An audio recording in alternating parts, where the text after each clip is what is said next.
Sister Rosemary, assalamu alaikum. Alaikum salam wa rahmatullahi wa barakatuh. Thank you very much for sparing the time and coming to see us today. It's my pleasure. Now tell me, how did your journey to Islam begin?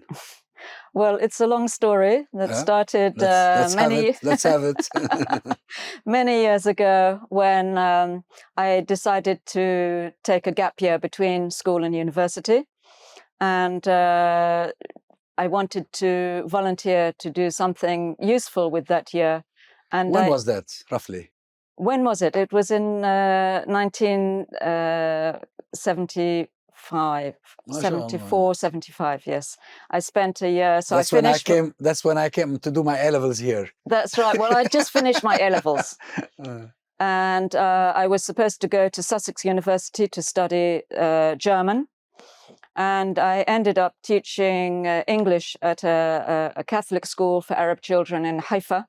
Oh, that was a gap year? That was my gap year, yes. And I wasn't a Catholic, but the nuns were lovely. And what was your background? I mean, the family background? Protestant? Family background, yes, Protestant. But after taking being my confirmation at the age of about 12, I decided that it wasn't for me. I had drifted away from church. I found in the lessons preparing for confirmation that the minister, we were Presbyterians, he couldn't really answer my questions about the Trinity.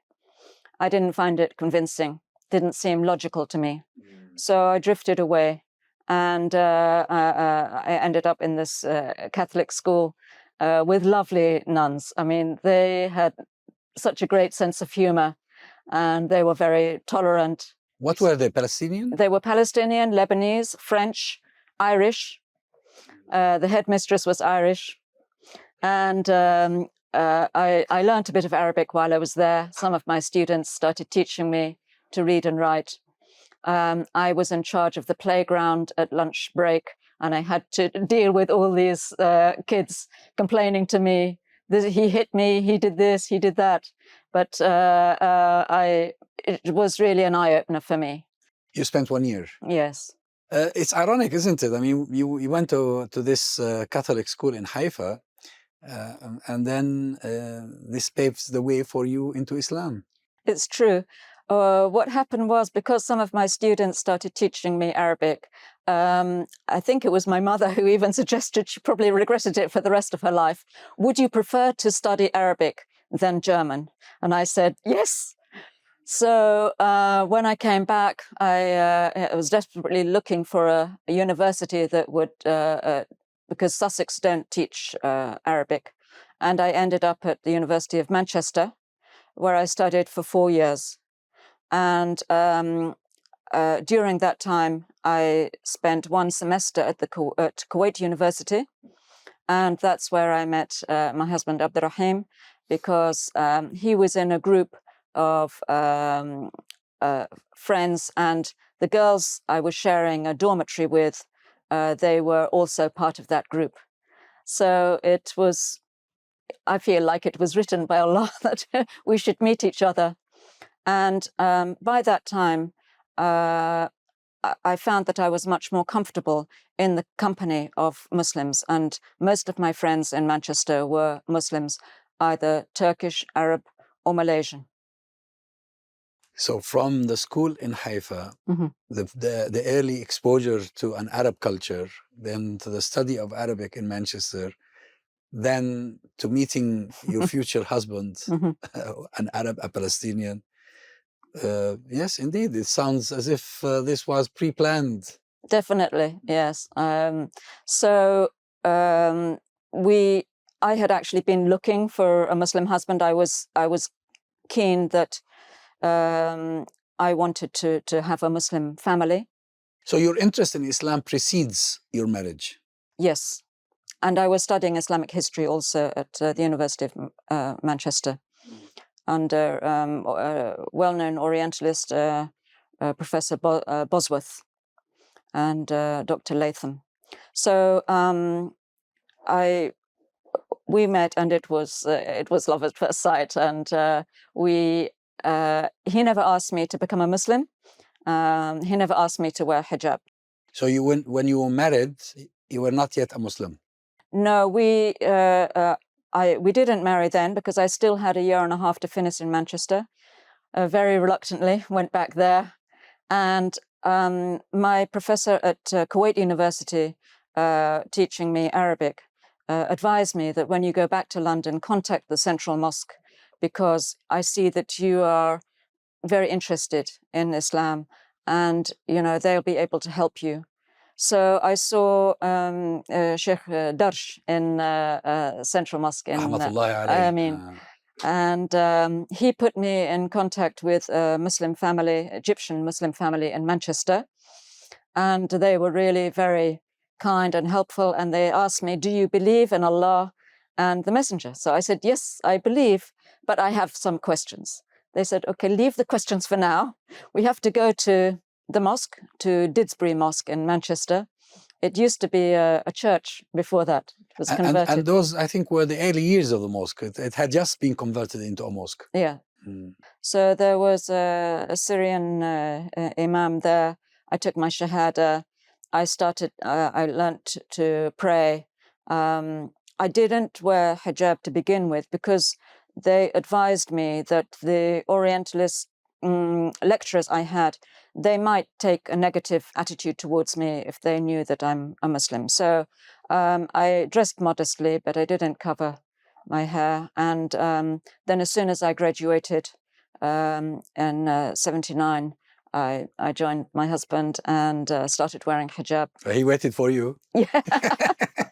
He insisted that I return. I was ready to give up my studies, all in love, you know. And he said, no, you've got to go and get your bachelor's. I went, you know. So it was a form of engagement, wasn't it? Yes, that's right, yes. And we had the Katib al-Kitab, or the official marriage certificate before I graduated. Now, throughout this process, was your family aware of what was going on? Yeah, he actually came to London in the Arab fashion to ask permission from my father to marry me. And the response from my mother was very negative. From my father, he was more open-minded, but he had reservations because he, you know, knew about divorce being very easy in Islam. He knew about men having the right to 4 wives. So he was concerned about these issues.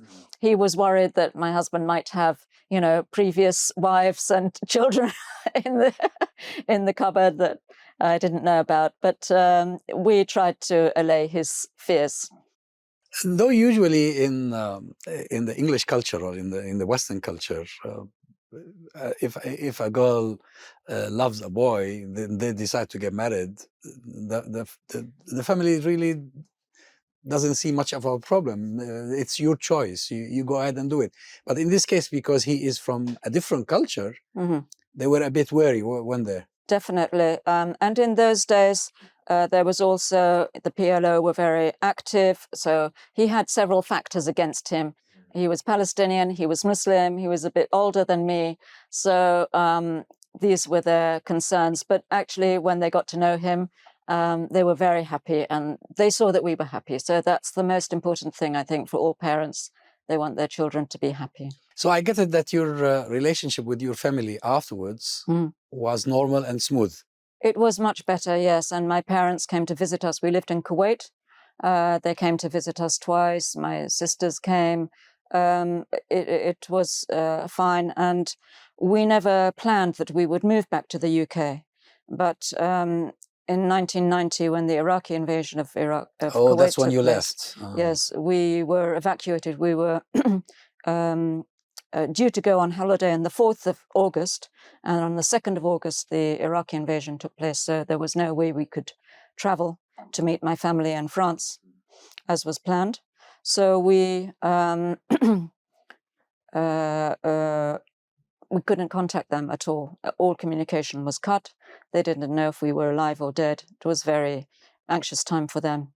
But then the British Embassy said there are some convoys of buses leaving from Kuwait for foreign women and children. Into Jordan. You can join to Baghdad and then to go straight from there to London. You can join them if you want. I said, I'm not going to leave my husband.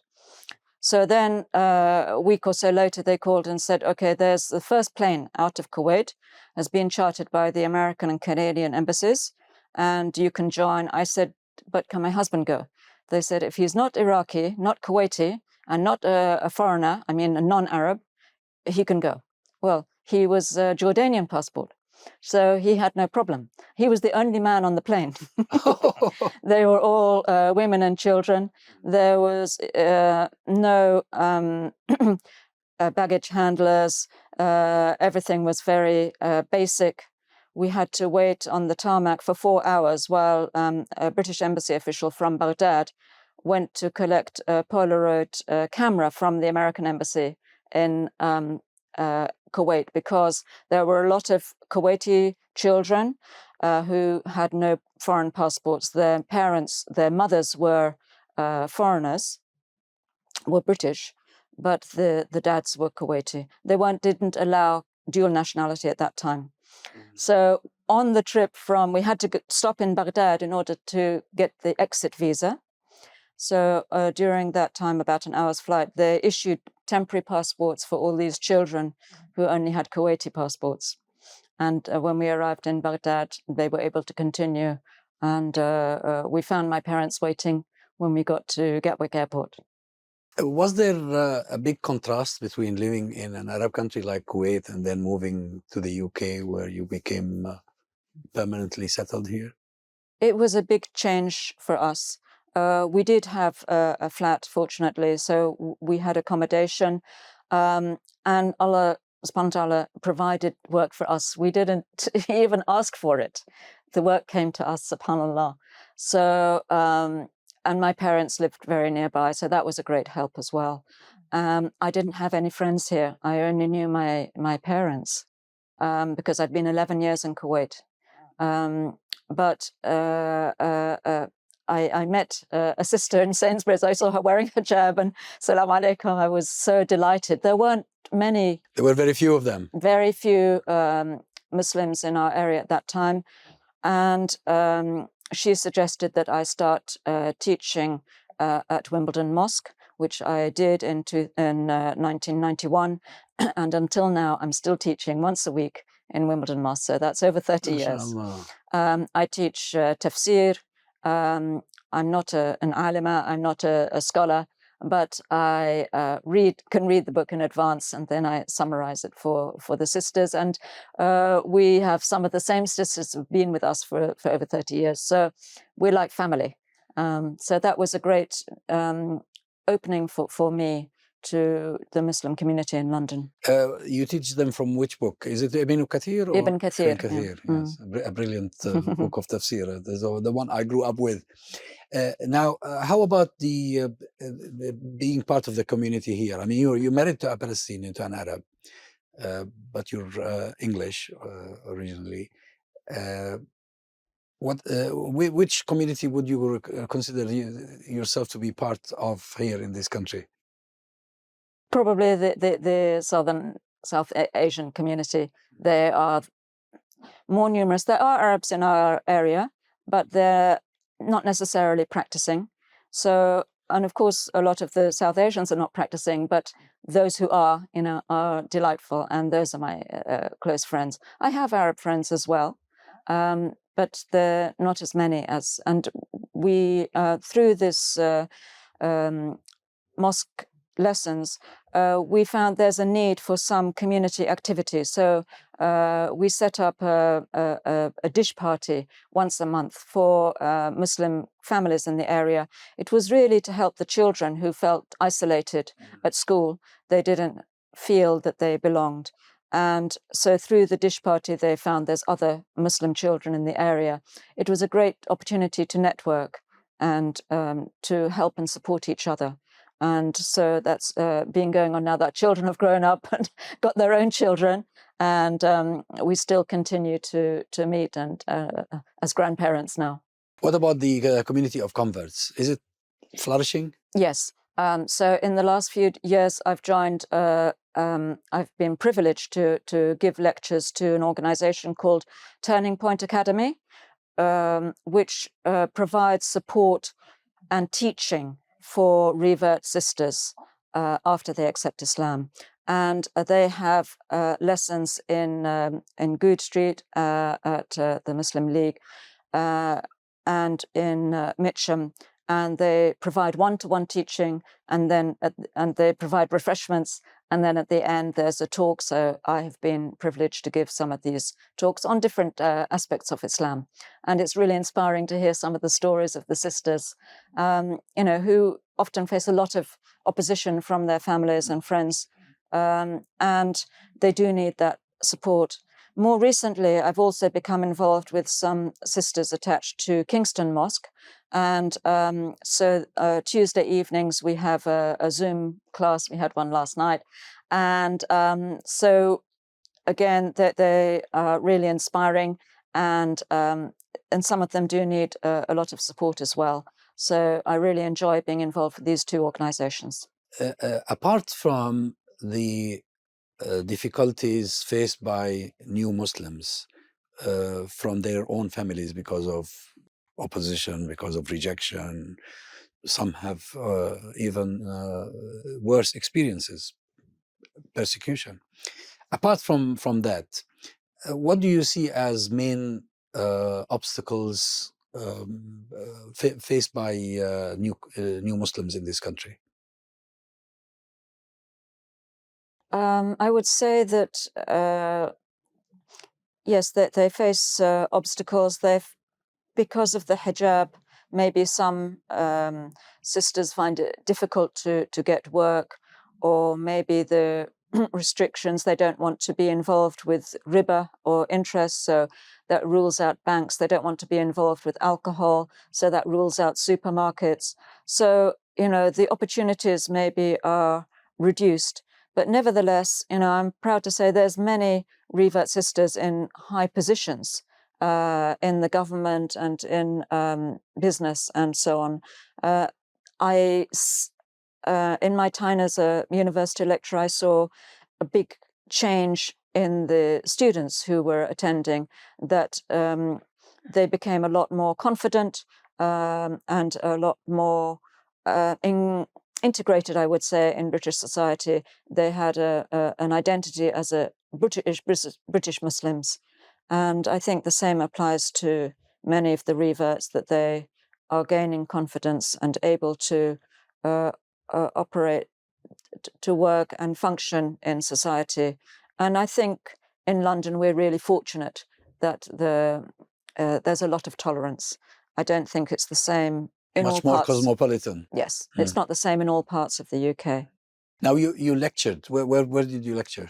Yeah, so I was, for 20 years, I was a lecturer in Arabic at the University of Westminster. My university. And I really enjoyed my work. I didn't regard it as work because I enjoyed meeting the students. Every day it was something different. It was always stimulating. Fantastic colleagues, great support, very diverse university. I think one of the most diverse in the world. Large number of languages and backgrounds amongst the staff and mainly amongst the students, I would say. A lot of Muslims. A lot of Muslims, yes, and great facilities with prayer rooms, wudu facilities. Islamic Society was very active, and I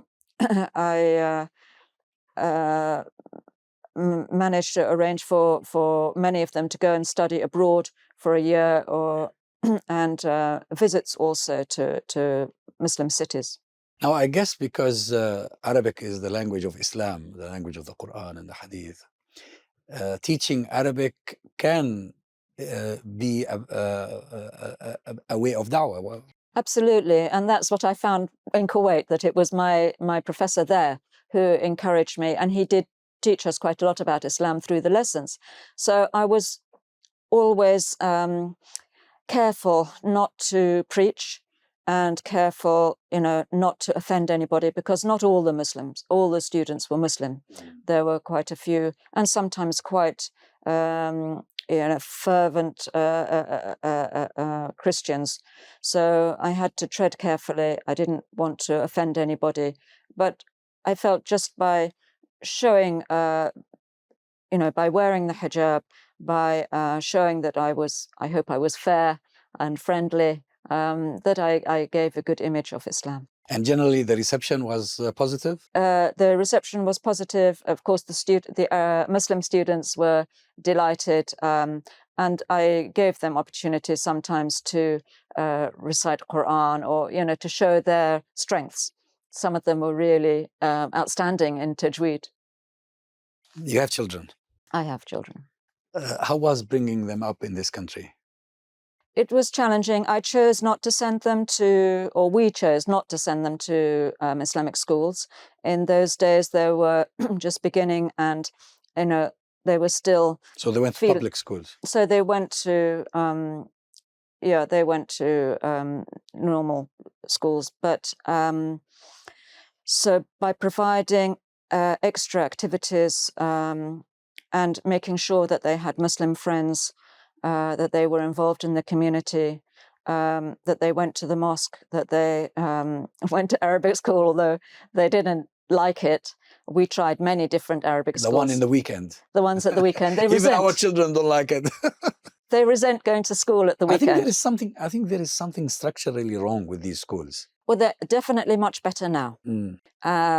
So in those days, it was difficult to find teachers. So often it was a mum who happened to be an Arab, who had no teacher training, and the way that she'd been taught in an Arab country was the way that she taught here. So it was, keep quiet, don't talk. This is not the way that our children were used to at the normal schools. True. So they could see the contradiction. Yes, yeah. So they resented, but alhamdulillah, they did benefit a lot. And what helped their Arabic really was going to Jordan every year for several weeks in the summer. And we enrolled them in summer clubs. So the bus would come at 7 a.m, bring them back at 2 p.m, and they had to speak Arabic the whole time. And they really enjoyed, and they also, identified with those other kids. So that was important, I think, for their identity as Arabs.